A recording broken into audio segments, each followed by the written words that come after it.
और उत्तर भारत एवं दक्कन के प्रांतीय राजवंश।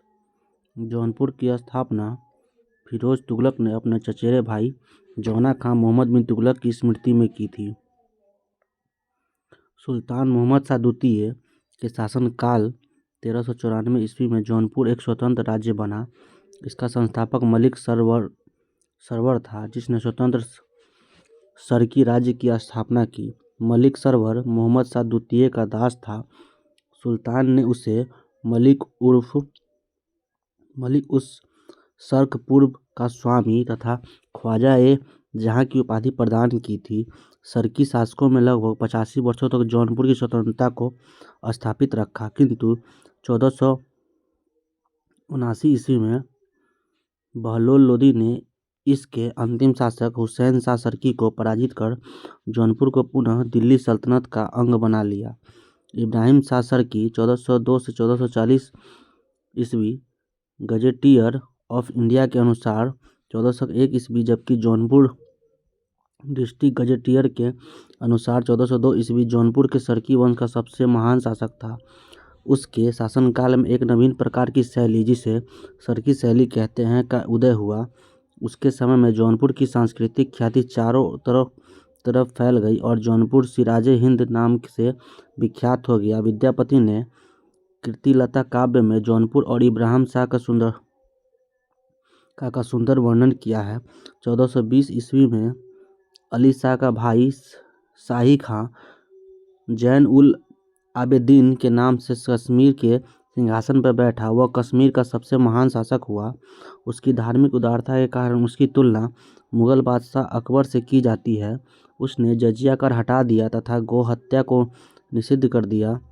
उसने महाभारत और राजतरंगिणी का फारसी भाषा में अनुवाद कराया। वुलर झील में जैना लंका नाम का द्वीप का निर्माण जैन उल आबेदीन ने करवाया। जैन उल आबेदीन 1420 से 1470 ईस्वी को धार्मिक सहिष्णुता तथा अच्छे कार्यों के कारण कश्मीर का अकबर कहा जाता है। 1407 ईस्वी में सुल्तान मुजफ्फर शाह के नाम से जफर खान ने स्वयं को गुजरात का सुल्तान घोषित किया।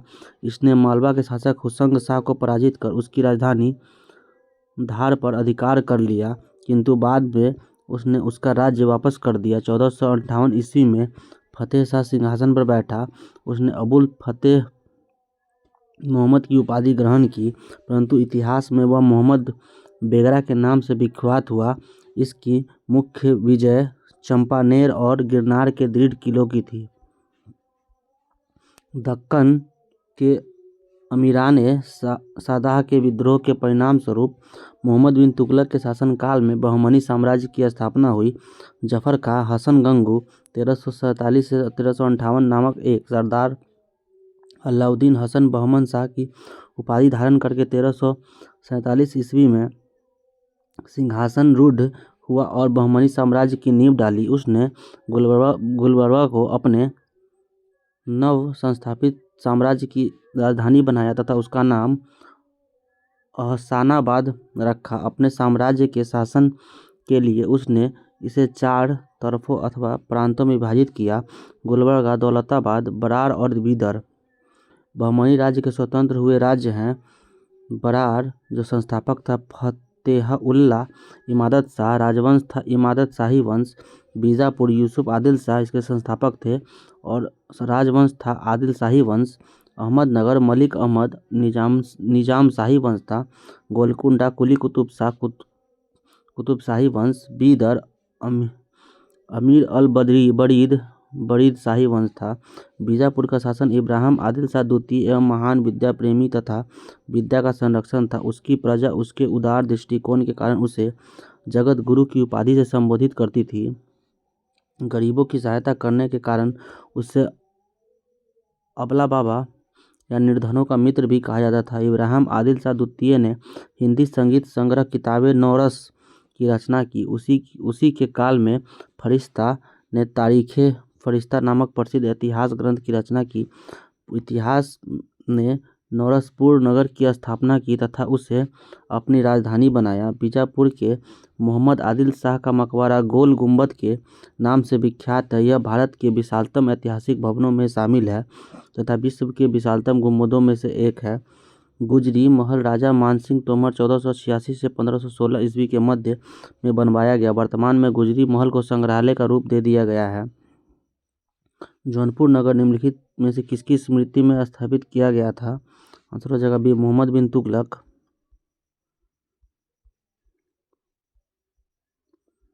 जौनपुर की स्थापना फिरोज शाह तुगलक ने अपने चचेरे भाई जौना खां मोहम्मद बिन तुगलक की स्मृति में की। सुल्तान मोहम्मद शाह द्वितीय के शासनकाल 1394 ईस्वी में जौनपुर एक स्वतंत्र राज्य बना। इसका संस्थापक मलिक सरवर था, जिसने स्वतंत्र सरकी राज्य की स्थापना की। मलिक सरवर मोहम्मद शाह द्वितीय का दास था। सुल्तान ने उन्हें मलिक उस शर्फ पूर्व एवं स्वामी तथा ख्वाजा ए जहाँ की उपाधि प्रदान की। जौनपुर नगर की स्थापना किसने की थी? आंसर हो जाएगा फिरोज शाह तुगलक। सरकी सुल्तानों के शासनकाल में निम्न में से किसने पूर्व का सिराज कहा जाता है? आंसर हो जाएगा जौनपुर। इब्राहिम शाह सरकी जौनपुर के सरकी वंश का सबसे महान शासक था। वह विद्या और कला का प्रेमी था। उसके शासनकाल में एक नवीन प्रकार की शैली, जिसे सरकी शैली कहते हैं, का उदय हुआ था। इस शैली में साधारण प्रकार की मीनारें हटा दी गई और उसे हिंदू प्रभाव के चिन्ह झलकाने लगे। उसके समय में जौनपुर की संस्कृति ख्याति चारों तरफ फैल गई और जौनपुर सिराज हिंद या पूर्व का सिराज नाम से विख्यात हो गया। निम्नलिखित स्थानों में से भारत का सिराज कहा जाता था? आंसर हो जाएगा जौनपुर। जौनपुर राज्य का अंतिम शासक कौन था? आंसर हो जाएगा बी, हुसैन शाह। जौनपुर शहर की स्थापना 14वीं शताब्दी में सुल्तान फिरोज शाह तुगलक ने अपने चचेरे भाई सुल्तान मोहम्मद बिन तुगलक की स्मृति में किया। सुल्तान मोहम्मद बिन तुगलक का वास्तविक नाम जौना खान था। 1394 में मलिक सवरकर ने जौनपुर में स्वतंत्र सरकी राज्य की स्थापना की। सरकी शासकों ने लगभग 85 वर्षों तक स्वतंत्रतापूर्वक शासन किया, किंतु 1479 ईस्वी में बहलोल ने इससे अंतिम शासक हुसैन शाह सरकी को पराजित किया। जौनपुर को पुनः दिल्ली सल्तनत का अंग बना लिया। जौनपुर को सिराज हिंद कहा जाता है। इब्राहिम शाह सरकी जौनपुर के सरकी वंश का सबसे महान शासक था। वह विद्या और कला का प्रेमी था। उसके शासनकाल में एक नवीन प्रकार की शैली, जिसे सरकी कला कहते हैं, का उदय हुआ। इस शैली में साधारण प्रकार के मीनारें हटा दी गई और उनमें हिंदू प्रभाव के चिन्ह झलकने लगे। उसने स्वयं सिराज हिंद की उपाधि धारण की। उसके समय में जौनपुर की संस्कृति ख्याति चारों तरफ फैल गई और जौनपुर भारत पूर्व का सिराज या सिराज हिंद नाम से विख्यात हो गया। सरकी शासकों के काल में जौनपुर शिक्षा के महान केंद्र के रूप में उभरा था। कश्मीर का शासक जो कश्मीर का अकबर के नाम से जाना जाता है, आंसर हो जाएगा जैनुल उल आबेदीन। 1420 ईस्वी में अली शाह का भाई शाही खां जैनुल आबेदीन के नाम से कश्मीर सिंहासन पर बैठा। वह कश्मीर का सबसे महान शासक। वह धार्मिक दृष्टि से अत्यधिक सहिष्णु था। उसकी धार्मिक उदारता के कारण उसकी तुलना मुगल बादशाह अकबर से की जाती है। उसने हिंदुओं पर लगने वाले जजिया कर हटा दिए तथा ऐसा करने वाला प्रथम शासक था। उसने गो हत्या को निषिद्ध करा दिया। उसके समय में महाभारत दशा अवतार तथा राजतरंगिणी का फारसी में अनुवाद किया गया। निम्नलिखित में से किस शासक ने सर्वप्रथम जजिया कर समाप्त किया था? आंसर होगा जैन उल आबेदीन। निम्नलिखित में से कश्मीर के किस शासक ने जजिया और गौ हत्या को समाप्त कर दिया? आंसर होगा जैनुल आबेदीन। निम्नलिखित में से कथनों पर विचार कीजिए। जैन उल आबेदीन द्वारा पूरी की गई कश्मीर की जामा मस्जिद की प्रभावकारी विशेषता में शामिल है? आंसर हो जाएगा भी, एक दो बुर्ज और बौद्ध पगोडाओं की समानता और फारसी शैली। सुल्तान सिकंदर शाह बुतसिकन द्वारा श्रीनगर जम्मू कश्मीर में जामा मस्जिद का निर्माण 1400 ईस्वी में लगभग कराया गया था, जिसके बाद जैनुल आबेदीन द्वारा विस्तारित करवाया गया। मस्जिद में आग लगने के कारण इसका पुनर्निर्माण एवं जीर्णोद्धार कई बार हुआ। मस्जिद की विशेषताओं में बुर्ज, फारसी शैली और बौद्ध पैगोडाओं से समानता ये शामिल है। निम्नलिखित में से कौन सा विद्वान कुंभा के दरबार में नहीं आया था? आंसर होगा मुनि जिन विजय सूरी। जैन विद्वान मुनि जिन विजय सूरी राणा कुंभा के दरबार से संबंधित नहीं थे, जबकि मुनि सुंदर सूरी ना था तथा टिल्ला भट्ट कुंभा के दरबार में संबंधित थे। निम्नलिखित में से कौन सा सुमिलित है? शासक और राज्य सीधा देख लेते हैं। जौनपुर सल्तनत उत्तर भारत के में 1394 एवं 1400 1979 ईस्वी में मध्य एक स्वतंत्र इस्लामिक राज्य था। इसकी सल्तनत पर सरकी राजवंश का शासक था। इसकी स्थापना 1394 ईस्वी में ख्वाजा ए जहां मलिक सरवर द्वारा की गई थी। निम्नलिखित में से कौन सा सुमिलित नहीं? आंसर होगा डी, ये गलत है, यानी ये सब सही है। राणा हमीर मेवाड़, राणा मारवाड़, मलिक राजा फारूकी खानदेश। मध्यकालीन भारत में राज्यों में चंपक, चंबा, कुल्लू का संबंध हिमाचल प्रदेश से है। दुर्गर है जम्मू कश्मीर से स्थित है। चंपक, दुर्गर और कुल्लू राजपूतों से संबंधित है। इन तीनों राज्यों का उदय त्रिपक्षीय संघर्ष में शामिल राज्यों पाल, प्रतिहार और राष्ट्रकूटों के पतन के परिणाम स्वरूप हुआ था। बहमनी राज्य की स्थापना की थी? आंसर हो जाएगा अलाउद्दीन हसन ने। दक्कन के अमीरान ए साहाद के विद्रोह के परिणाम स्वरूप मोहम्मद बिन तुगलक के शासनकाल में अंतिम दिनों में बहमनी साम्राज्य की स्थापना हुई। जफर का हसन गंगू 1347 से 1358 ईस्वी में नाम का एक सरदार अलाउद्दीन हसन बहमन शाह की उपाधि धारण करके 1347 ईस्वी में सिंहासनारूढ़ हुआ और बहमनी साम्राज्य की नींव डाली। उसने गुलबर्गा को अपने नव संस्थापित साम्राज्य की राजधानी बनाया तथा उसका नाम अहसानाबाद रखा। अपने साम्राज्य के शासन के लिए उसने इन्हें चारों तरफ से अथवा प्रांतों में विभाजित किया। गुलबर्गा, दौलताबाद, बरार और बीदर प्रत्येक प्रांत में एक शासक के अधीन था। गुलबर्गा का प्रांत सबसे महत्वपूर्ण था। इसमें बीजापुर की सम्मिलित थी। दक्षिण के हिंदू शासकों को उसके अपने अधीन कर लिया और अपने अनुयायियों को पद और जागीर प्रदान करने की नई प्रथा प्रारंभ की। उसने हिंदुओं से जजिया न लेने का आदेश दिया। बहमनी राज्य का संस्थापक कौन था? आंसर हो जाएगा डी, अलाउद्दीन हसन। बहमनी राज्य की स्थापना किस वर्ष हुई थी? आंसर हो जाएगा 1347 में हुई थी। बहमनी राज्य की प्रथम राजधानी निम्नलिखित में से कौन सी थी? आंसर हो जाएगा गुलबर्गा। दक्षिण में बहमनी राज्य का संस्थापक निम्नलिखित में से कौन था? आंसर हो जाएगा हसन गंगू। बहमनी राज्य की स्थापना हुआ था? आंसर होगा 14वीं सदी में। बीजापुर में आदिल शाही राजवंश की स्थापना यूसुफ आदिल शाह ने की थी।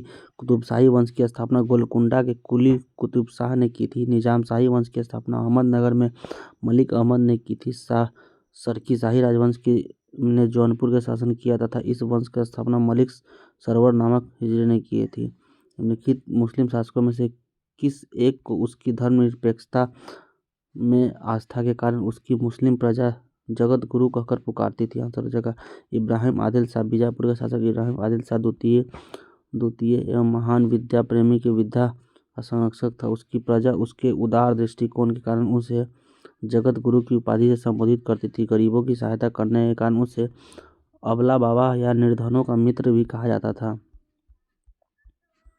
निम्नलिखित में से कौन किताबे नौरस नामक पुस्तक के लेखक था? आंसर हो जाएगा इब्राहिम आदिल शाह द्वितीय। इब्राहिम आदिल शाह द्वितीय बीजापुर सल्तनत के शासक थे। इन्होंने किताबे नौरस नामक पुस्तक दक्कनी भाषा में लिखी थी। अहमदनगर के निजाम शाही वंश का अंत कैसे हुआ? इसका आंसर ए हो जाएगा। अहमदनगर को मुगल साम्राज्य में मिलाकर हुसैन शाह को आजीवन कारावास दिया गया था। शाहजहां के शासनकाल के दौरान 1632 ईस्वी में महावत खां के नेतृत्व में अहमदनगर पर आक्रमण किया गया। उसने दौलताबाद के दुर्ग को जीतने के लिए अहमदनगर के वजीर फतेह खां को अपनी ओर मिला लिया। 4 महीने की घेराबंदी के पश्चात दौलताबाद के दुर्ग को जीत लिया। सुल्तान हुसैन निजाम शाह तृतीय को बंदी बनाकर ग्वालियर के किले भेज दिया गया तथा अहमदनगर को मुगल साम्राज्य में मिला लिया गया। वह युग मुझे सही सुमिलित नहीं है को इंगित करता है? आंसर होगा डी, ये गलत है, बाकी सब सही है। बाज बहादुर मालवा का तथा कुतुब शाह गोलकुंडा का, सुल्तान मुजफ्फर शाह गुजरात का। उपयुक्त में डी सुमित नहीं। यूसुफ आदिल शाह बीजापुर का शासक था न कि अहमदनगर का, जबकि बाज बहादुर मालवा का, कुतुब शाह गोलकुंडा का एवं सुल्तान मुजफ्फर शाह गुजरात का शासक था। मध्यकालीन गुजरात में इनमें से किस एक शासक ने दीयू को पुर्तगालियों के सुपुर्द कर दिया? आंसर हो जाएगा बहादुर शाह। गुजरात का शासक जिसने दीयू को पुर्तगालियों को सौंप दिया था वह सुल्तान बहादुर शाह था। एक लंबी घेराबंदी के बाद सुल्तान बहादुर शाह को नूनो दा कुन्हो के नेतृत्व में द्वीप उसको पुर्तगालियों को सौंपने के लिए मजबूर होना पड़ा। इस घटना के इस क्षेत्र में विशेषकर हिंद महासागर के समुद्री व्यापारी मार्गों पर पुर्तगाली नियंत्रण और का प्रभाव और शुरू हुआ। गोलकुंडा को वर्तमान में क्या कहा जाता है? आंसर हो जाएगा हैदराबाद। दक्षिण भारत के हैदराबाद में कुतुब शाही वंश की राजधानी गोलकुंडा के विस्तृत खंडहर फैले हुए 16वीं शताब्दी में इस क्षेत्र में कुतुब शाही शासकों का शासन था। मुगल काल में औरंगजेबों ने गोलकुंडा के कुतुब शाही वंश का अंत करके उसे अपने साम्राज्य में मिला लिया। उस युग में यह हीरो के लिए प्रसिद्ध था। निम्नलिखित में से कौन सा सुमेलित है? आंसर हो जाएगा बी और डी दोनों। यादव वारंगल और होयसाल, सीधा पढ़ लेते हैं। होयसाल वंश की राजधानी दार समुद्र थी, जबकि काकतीय वंश की राजधानी वारंगल तथा यादव वंश की राजधानी देवगिरी में थी। पांड्य वंश की प्रारंभिक राजधानी कोरकई में अवस्थित थी, जिसके बाद में मदुरा स्थानांतरित कर दिया गया। द्वार समुद्र किस राजवंश की राजधानी थी? आंसर हो जाएगा सी होयसल वंश की। निम्नलिखित साम्राज्यों पर विचार कीजिए। होयसल साम्राज्य उन शक्तिशाली साम्राज्यों में से एक था जिसने 10वीं से 14वीं शताब्दी के मध्य दक्षिण भारत में शासन किया था। गढ़वाल राजवंश का एक राजपूत वंश था जिसने 11वीं और 12वीं शताब्दी में के दौरान वर्तमान भारतीय राज्य उत्तर प्रदेश और बिहार के कुछ हिस्सों पर शासन किया था। काकतीय राजवंश 12वीं से 14वीं शताब्दी के बीच दक्षिण भारत के पूर्वी दक्कन क्षेत्र पर शासन किया था। देवगिरी में यादव वंश का मध्यकालीन दक्षिण भारतीय राजवंश यादवों के प्रारंभ पश्चिम चालुक्यों के सामंतों के बाद शासन किया था। इनका शासन 12वीं शताब्दी से 14वीं शताब्दी के मध्य तक रहा था। प्रश्नगत दक्षिण भारतीय राजवंशों एवं उनकी राजधानी का सुमेलन है। पल्लव की राजधानी कांची थी, पांड्य की राजधानी मदुरा थी, यादव की राजधानी देवगिरी थी, काकतीय की राजधानी वारंगल थी। निम्नलिखित में से कौन सा राजवंश महिला शासक रुद्रमा देवी से संबंधित है? आंसर हो जाएगा सी काकतीय। रुद्रमा देवी काकतीय राजवंश से संबंधित है। इसके वंश के शासनकाल गणपति का कोई पुत्र नहीं था, अतः उनकी मृत्यु के पश्चात रुद्रमा देवी काकतीय साम्राज्य की शासिका बनी थी। रुद्रमा के संदर्भ में निम्नलिखित कथनों पर विचार कीजिए, उसके बारे में सही कथन चुनिए। आंसर होगा सी, एक और दो दोनों सही है। रुद्रमा वारंगल के काकतीय वंश की चौथी स्वतंत्र शासक थी। उसने दक्षिण तमिलनाडु के पांड्य, उड़ीसा के पूर्वी गंग शासकों, देवगिरी से सेवना शासकों को पराजित किया। काकतीय शासक रुद्रदेव प्रताप रुद्रदेव वन के समय संप्रभु काकतीय साम्राज्य का उदय हुआ। उसके पश्चात महादेव तथा गणपति देव क्रमशः शासक हुए। रुद्रमा वारंगल के काकतीय शासक में गणपति देव की पुत्री एवं चौथी स्वतंत्र शासिका थी। उन्होंने दक्षिण तमिलनाडु के पांड्य, उड़ीसा के पूर्वी गंग शासकों और देवगिरी के सेवना शासकों को पराजित किया था। दोनों कथन सत्य है। होयसाल स्मारक पर पाए जाते हैं। आंसर हो जाएगा हलेबीडु और बेलूर में।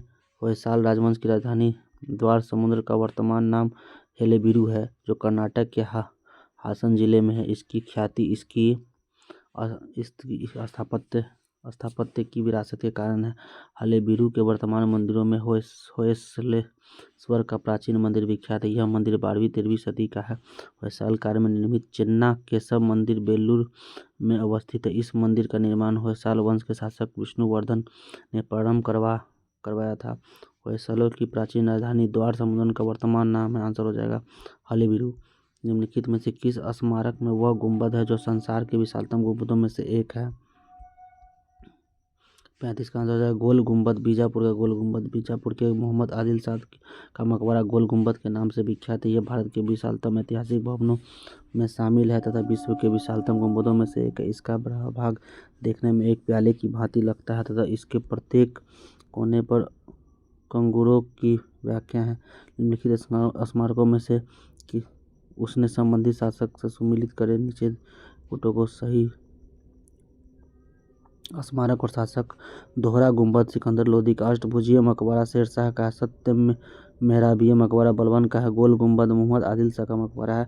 मांडू में स्थित जंतर महल का निर्माण निम्नलिखित में से किस शासक ने करवाया था? आंसर देख लेते हैं। मांडू में जहाज महल एक लोकप्रिय स्मारकीय इमारत है। इस महल का निर्माण सुल्तान गयासुद्दीन खिलजी के शासनकाल में किया गया था। मांडू में कोई जंतर महल नहीं है बल्कि जहाज महल है। यही कारण है कि मध्य प्रदेश लोक सेवा आयोग ने इस प्रश्न को निरस्त कर दिया। मांडू के जहाज महल का निर्माण निम्नलिखित में से किस शासक ने करवाया था? आंसर इसका वही गुजरी महल किसने बनवाया था? आंसर हो जाएगा बी, मानसिंह ने। गुजरी महल राजा मानसिंह तोमर ने 1486 से 1516 में मध्य बनवाया था। स्थापत्य के क्षेत्र में एक अद्भुत नमूना है। राजा मानसिंह एक महान विजेता भी थे। निम्नलिखित युग्मों को सही सुमेलित नहीं है। देख लेते हैं। पश्चिम बंगाल के पंडवा स्थित अदीना मस्जिद जामा मस्जिद एक प्रसिद्ध भग्नावशेष है जिसे 1364 से 1374 ईस्वी में मध्य बंगाल के शासक सिकंदर शाह 1358 से 90 में शासनकाल में निर्मित किया गया था। इस मस्जिद के सिकंदर शाह की कब्र है। इस मस्जिद में हिंदू वास्तुकला का प्रभाव स्पष्ट दृष्टिगोचर होता है क्योंकि इसे कई भाग पुराने हिंदू मंदिरों एवं महलों को अवशेष एवं अन्य युग सही सुमिलित है।